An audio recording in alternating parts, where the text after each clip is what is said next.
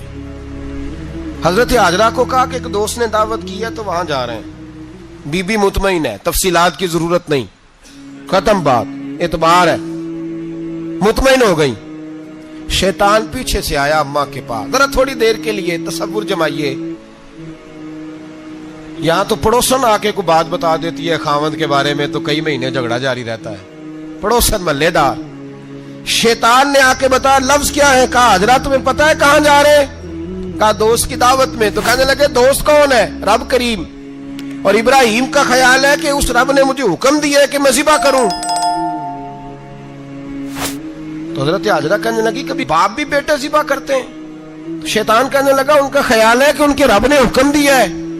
جناب حاجرہ فرمانے لگی اگر رب نے حکم دیا تو پھر تو مجھے شیطان لگتا ہے، تو مجھے شیطان لگتا ہے۔ کا کیا مطلب؟ فرمانے لگی اگر رب کریم کا حکم ہے تو میرے پاس ایک اسماعیل ہے، اگر 1000 بھی ہوتے میں سارے اللہ کے راستے میں پیش کر دے دیتی، مالک کا ہی تو ہے سارا کچھ، اسی کا ہے، اس میں لیت اللہ کی کیا گنجائش؟ حضرت سیدنا ابراہیم علیہ السلام نے بیٹے کے حلق پہ چھری رکھ بھی دی اور چھری چلا بھی دی، رکھ بھی دی، اور وہ تو اللہ کریم نے فرمایا یا ابراہیم قد صدقت الرؤیا، ابراہیم تو نے خواب سچا کر دکھایا، وہ قیامت تک تیرا نام رہے گا۔ حضرت ابراہیم نے وطن بھی دیا، جان بھی دی، بیٹا بھی، اللہ کریم نے دمبے دیے، فرمایا یہ فدیہ ہے۔ اب یہ قربانی قیامت تک حضرت ابراہیم کے طریقے کے مطابق جاری ہے۔ حضرت ابراہیم بہت بڑے مہمان نواز تھے، بہت بڑے۔ آپ جب مصر میں قیام تھا تو بڑے بڑے لمبے چوڑے لنگر پکتے تھے، لوگ آیا جایا کرتے تھے، بڑا تفصیل کے ساتھ کھانا ہوتا تھا۔ مہمان نوازی آپ کی خاص صفت مبارکہ ہے۔ ہمارے ہاں بھی مہمان نوازی ہوتی ہے امیروں کی، بلکہ اب تو مہمان نوازی اس طرح کی ہے کہ کل تیری میرے پاس دعوت ہے اور پرسوں میری تیرے پاس ہے۔ وہی امیروں میں وہ چکر رہتا ہے، پارٹیاں دوست ایک دوسرے کو ڈالتے ہیں، تیری طرف پارٹی تیری طرف، اور اسی انداز میں اب یہ عید آئے گی نا، ٹکا پارٹیاں ہوں گی جگہ جگہ، اور لوگ سوال پوچھنے لگے ابھی سے، کہتے ہیں قربانی کا کتنا گوشت گھر رکھنا جائز ہے؟ قربانی کا کتنا گوشت گھر رکھنا جائز ہے؟ سارا ہی جی، اس لیے فریزر لے لے، فریج سے نہیں کام چلے گا، سارا ہی جہاز گھر رکھنا سارا ہی جائز ہے، رکھ لیں۔ او خدا کے بندے، قربانی وہ بندہ دیتا ہے جو سارا سال ہی گوشت کھاتا ہے، صحیح کہہ رہا ہوں؟ قربانی صاحب نصاب، صاحب استطاعت بندہ دیتا ہے نا، تو وہ سارا سال ہی گوشت، تو سارا گھر میں رکھنا بھی جائز ہے، لیکن سارا دے دینا بھی، تو جو آ رہی ہے اس پہ کیوں توجہ کرتے ہو؟ جو دوسرا جائز ہے اس پہ کیوں نہیں عمل کرتے؟ سارا تقسیم کر دیں، بات ختم ہوئی۔ یقین کریں، محرم میں جا کے دوست ٹیلی فون کر کے سوال پوچھتے ہیں، کہتے ہیں صاحب سنا ہے قربانی کا گوشت محرم میں کھانا جائز نہیں۔ میں کہ نہیں، ربیع الاول چ بھی جائز جے، رجب رمضان تک کھاؤ، کوئی بندہ نہیں منع کرتا، اس لیے کہ کسی کو دینا تو پسند ہی نہیں، یا پھر اس میں سے جو خاص خاص چیزیں ہیں وہ اپنی فریج میں، اور باقی جو ہے وہ دوسروں کے لیے۔ یہ کیا طریقہ ہے ہمارا؟ اور اسی پہ عمل ہے۔ اللہ تبارک و تعالی ہمیں سمجھنے کی توفیق عطا فرمائے۔ حضرت ابراہیم بہت بڑے مہمان نواز تھے، صرف قربانی نہیں دیتے تھے، سارا سال بہت سارا لنگر، بہت سارا کھانا پینا، بہت ساری چیزیں جاری رہتی تھی۔ اور جتنے غریب لوگ تھے فلسطین کے، ان کو پتا تھا کہ حضرت ابراہیم علیہ السلام کا لنگر جاری ہے۔ فلسطین میں جب آپ کا قیام تھا، ایک دفعہ ڈھیروں مہمان آ گئے اور کھانے کو کوئی چیز نہیں۔ حضرت سارہ اور جناب ہاجرہ دونوں اس وقت موجود تھیں۔ وہ کہنے لگی ابراہیم بہت سارے مہمان آ گئے تو کیا کریں؟ جناب سارہ کہنے لگی کس طرح کر کے ان کی مہمان نوازی کرنی؟ اور حالات یہ ہیں کہ قحط پڑا ہوا ہے فلسطین میں، مصر میں، دور دراز علاقوں میں۔ تو حضرت ابراہیم کہنے لگے یہ اللہ کے مہمان ہیں اور ہمیں رب کریم کا بندہ سمجھ کے آ گئے، اللہ ہی بندوبست کرے گا۔ فرمانے لگے میرا مصر میں ایک دوست ہے، وہ قحط کے دنوں میں غلہ جمع کر لیتا ہے، میں اس کی طرف پیغام بھیجتا ہوں، مجھے امید ہے وہاں سے غلہ ملے گا۔ 2 3 5 اونٹ والے غلام بلائے اور ان کو کہا کہ جاؤ غلہ لے آؤ مصر کے دوست سے۔ وہ لوگ کہتے ہیں ہم غلہ لینے گئے، وہاں جب پہنچے تو حضرت ابراہیم خلیل اللہ علیہ السلام کا پیغام دیا تو آپ کا وہ دوست کہنے لگا غلہ تو بے شمار تھا، مجھے خبر نہیں تھی کہ حضرت ابراہیم کا پیغام آئے گا، تو میں تو سارا تقسیم کر چکا ہوں، لوگ لے گئے، اب تو کوئی شے نہیں۔ اب وہ خالی آ گئے 5 کے 5 اونٹ۔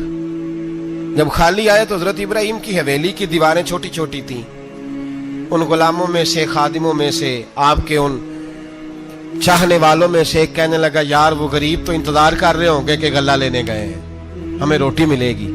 چھوٹی چھوٹی دیواریں ہیں، وہ جب دیکھیں گے نا خالی آ گئے تو انہیں تکلیف ہوگی، اس طرح کرو بوریوں میں ریت بھر لیتے ہیں، ریت بھر کے لے جاتے ہیں، بعد میں اندر رکھ کے انہیں سمجھا بہلا لیں گے یا حضرت ابراہیم کو بتائیں گے، وہ خود ہی ان لوگوں کی دل جوئی فرمائیں گے۔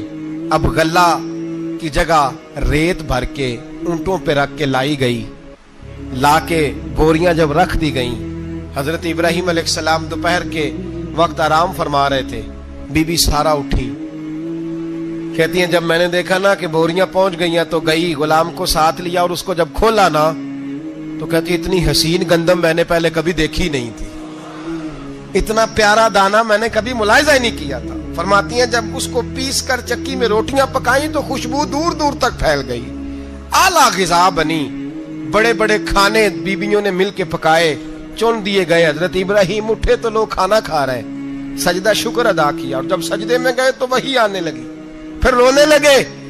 جب پلٹ کر باہر تشریف لائے تو جناب سارہ کہنے لگی ابراہیم تمہارا مصری یار بڑا اچھا ہے، اس نے اتنی اعلیٰ گندم بھیجی ہے کہ اتنی تو میں نے پیاری گندم کبھی دیکھی نہیں۔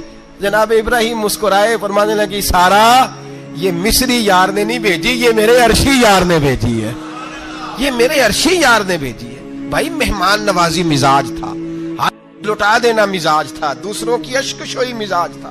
حضرت ابراہیم علیہ السلام کا طریقہ ہے قربانی، حضور نے ان کا طریقہ بیان کیا۔ اگر سال کے بعد قربانی دینا ان کا طریقہ ہے تو سارا سال غریبوں کو روٹی دینا بھی حضرت ابراہیم کا طریقہ ہے، سارا سال غریب کی نوکری کرنا یہ بھی حضرت ابراہیم کا طریقہ ہے، بھوکے کو کھانا کھلانا یہ بھی۔ میرے مصطفیٰ کریم سید عالم صلی اللہ علیہ وسلم سے صحابہ نے پوچھا حضور بہترین مسلمان کون ہے؟ بہترین مسلمان؟ تو حضور نے فرمایا جو سلام لینے میں پہل کرے اور غریب کو روٹی کھلانے میں سب سے اچھا ہو، وہ بہترین مسلمان ہے، زبردست مسلمان۔ ہمارے ہاں دعوتیں ہوتی ہیں تو امیروں کی، افطاریاں ہیں تو امیروں کی، اور میرے مصطفیٰ کریم علیہ السلام نے فرمایا بدترین دعوت ہے جس میں امیر بلائے جائے غریب نہ بلائے جائے، وہ بدترین دعوت حضرت ابراہیم کا طریقہ رہا، ساری زندگی مہمان نوازی۔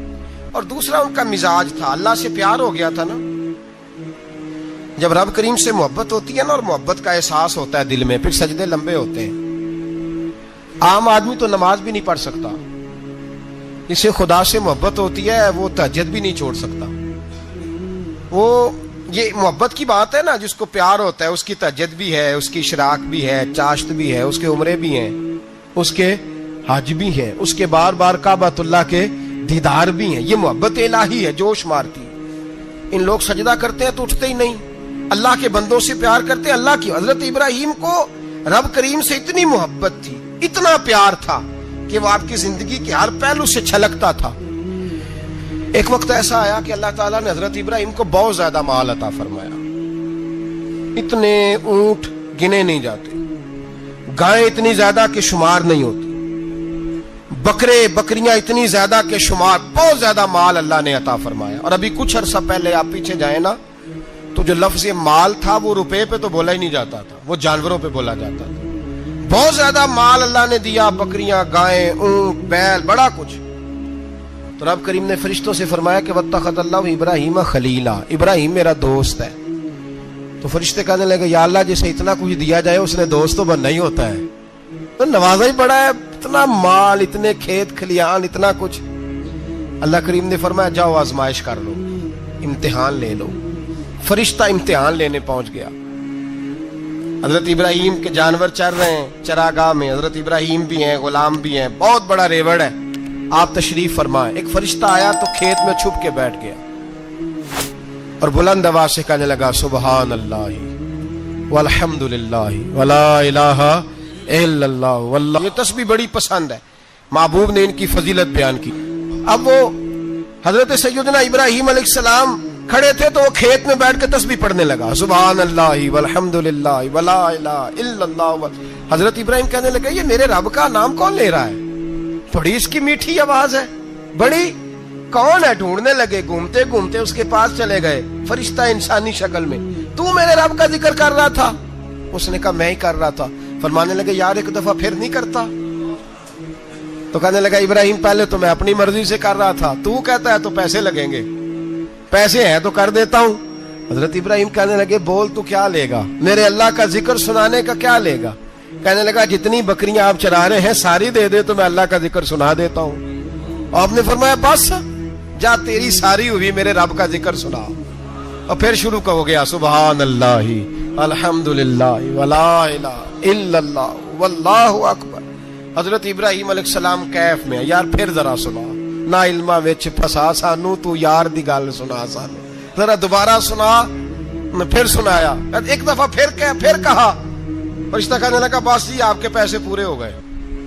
حضرت ابراہیم کہنے لگے چل ایک دفعہ اور سنا.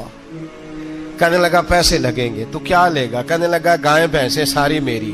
فرمایا بس یار اتنی قیمت، تو سنا صحیح، سارا کچھ ہی تیرا. پھر شروع ہو گیا سبحان اللہ والحمد للہ ولا الہ الا اللہ واللہ اکبر. گائیں دے دیں، بھینسیں دے دیں، وہ ذکر سناتا ہے. حضرت ابراہیم کبھی مچلتے ہیں، کبھی روتے ہیں، کبھی آہیں بھرتے ہیں. تو میرے رب کا نام لے رہا ہے، ذرا پھر سے لے. کیف جاری ہے.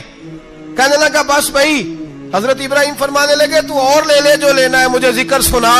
اس نے کہا ابراہیم بکریاں میں لے چکا، گائے بھینسیں میں لے چکا، اونٹ رہ گئے، سارے لے لوں گا پھر ذکر سناؤں گا. فرمایا جا تیرا ہوا تو ذکر سناتا رہ، میں دیتا ہوں. دے دیا. کچھ دیر ذکر کیا تو اب خاموش ہو گیا. حضرت ابراہیم خلیل اللہ علیہ السلام فرمانے لگے ذکر سنا. کہنے لگا ابراہیم اب تیرے پاس دینے کو کیا ہے؟ ہر چیز تو میں لے چکا. آپ فرمانے لگے یہ گائے بھینسیں بکریاں چرانے کے لیے تجھے کوئی نوکر ملازم بھی تو چاہیے نا. تو اس طرح کر مجھے رکھ لے، میں روٹی نہیں مانگوں گا، کھانا نہیں مانگوں گا، تو اللہ کا ذکر سناتا رہنا، میں تیرے جانوروں کی نوکری کرتا رہوں گا. حضرت ابراہیم علیہ السلام نے جب یہ کہا نا، فرشتے کی آنکھوں میں آنسو آ گئے. تر دامنی پہ شیخ ہماری نہ جائیے، ہم دامن نچوڑ دیں تو فرشتے وضو کریں. فرشتہ رو پڑا اور کہنے لگا ابراہیم مجھے سینے سے لگاؤ، آپ واقعی اس قابل ہے کہ اللہ آپ کو اپنا دوست بنائے، واقعی اس قابل ہے کہ رب آپ کو اپنا. حضرت ابراہیم علیہ السلام کا خدا سے محبت کرنے کا نرالا انداز. اور میرے بھائی یہی محبت انہیں میرے مصطفیٰ سے بھی تھی. ایک نبی گھر بنا رہا ہے، دوسرا بنوا رہا ہے. حضرت اسماعیل علیہ السلام پتھر اٹھا کے لا رہے ہیں، جناب ابراہیم بنا رہے ہیں. جب خانہ کعبہ بن گیا تو کہنے لگے ربنا وابعث فیہم رسولا، اے اللہ اب اسے بسانے کے لیے اپنا آخری رسول بھی عطا فرما۔ نبی پاک فرماتے ہیں میں دعا ہوں حضرت ابراہیم کی۔ یہ قربانی حضرت ابراہیم کا طریقہ ہے۔ حضور نے اگرچہ نبی پاک کی اپنی سنت تھی، یہ بھی کہہ سکتے تھے سنتی و سنت ابیکم ابراہیم، میری سنت ہے اور تمہارے باپ ابراہیم کی سنت ہے، یہ نہیں فرمایا۔ جب صحابہ نے کہا قربانی کیا ہے، فرمایا سنت ابیکم ابراہیم، یہ تمہارے باپ ابراہیم کی سنت ہے۔ ہر صاحب نصاب پر قربانی واجب ہے۔ جو زکوٰۃ کا نصاب رکھتا ہو اس پر قربانی واجب ہے، یعنی ضروریات سے زیادہ اتنے پیسے جتنے پیسوں سے زکوٰۃ فرض ہوتی ہے، اتنے پیسے جس آدمی کے پاس قربانی سے پہلے آ جائیں اس آدمی پر قربانی کرنا واجب ہے۔ بکرا، چھترا، دمبا 1 سال کا یا دمبا 6 مہینے کا ہو پر اتنا بڑا محسوس ہوتا ہو کہ لگے کہ 1 سال کا ہے، اس کی قربانی ہو سکتی ہے۔ جانور میں کوئی عیب نہیں ہونا چاہیے، اتنا کمزور نہ ہو کہ ذبح جہاں اسے کرنا ہے وہاں وہ چل کے جا نہ سکے، اتنا کمزور جانور نہ ہو، اس کے اندر بظاہر کوئی اتنا بڑا نقص نہ پایا جاتا ہو، کانا نہ ہو، لنگڑا نہ ہو، کوئی اس کی ہاتھ نہ کٹے ہوئے ہوں، ایسا نقص جو واضح ہو۔ بکرا 1 سال کا، گائیں اور بھینس یہ 2 سال کی، اونٹ 5 سال کا۔ اب اس میں یہ ہے کہ ہمارے بہت سارے دوست چونکہ ہم دیہاتی لوگ ہیں تو پوچھتے ہیں کہ دوندا نہیں ہے تو چوگا نہیں ہے، تو یہ ہماری پنجابی کی اصطلاحات ہیں، پنجابی کی۔ شریعت اسلامیہ نے سال بتائے ہیں، یہ تو ہم نے اپنی آسانی کے لیے، یا دیہاتوں میں جو ماحول تھا اس طرح کا جانور لیں، خوبصورت جانور لیں۔ جو نصاب ہے وہ بھی میں نے آپ کو بتایا، لیکن ایک اور پہلو بھی ہے۔ نبی پاک صلی اللہ علیہ وسلم پہ زکوٰۃ کبھی فرض نہیں ہوئی، کبھی حضور پہ زکوٰۃ فرض نہیں ہوئی۔ نبی پاک صلی اللہ علیہ وسلم کے پاس اتنا سرمایہ کبھی اکٹھا ہوا ہی نہیں کہ زکوٰۃ فرض ہو، لیکن نبی پاک کے صحابہ فرماتے ہیں کہ مدینے کے 10 سالوں میں اللہ کے رسول نے ہر سال قربانی فرمائی ہے، ہر سال قربانی دی۔ اور جس سال حضور حج کرنے گئے اس سال اللہ کے نبی نے 63 اونٹ ذبح فرمائے، اور حضور صلی اللہ علیہ وسلم جب اونٹ ذبح کرنے لگتے نا تو صحابہ کہتے ہیں اونٹ خود دوڑ کے حضور کے سامنے آ کے لیٹ جاتا، اور نبی پاک اسے ذبح کرتے اور فرماتے ہیں ایک دوسرے کو دھکے دیتے اونٹ کے، پہلے میں نے جانا ہے ذبح ہونے کے لیے، پہلے میں نے، انہیں پتا تھا کہ جو مصطفیٰ کے ہاتھوں ذبح ہوگا وہ تو دائمی زندگی پا جائے گا، یہاں بھی وہاں بھی زندہ۔ 63 اونٹ ذبح کیے۔ ایک اونٹ میں کتنی قربانیاں ہوتی ہیں؟ 7۔ اب 63 کو 7 سے ضرب دو گے تو کتنی بنے گی؟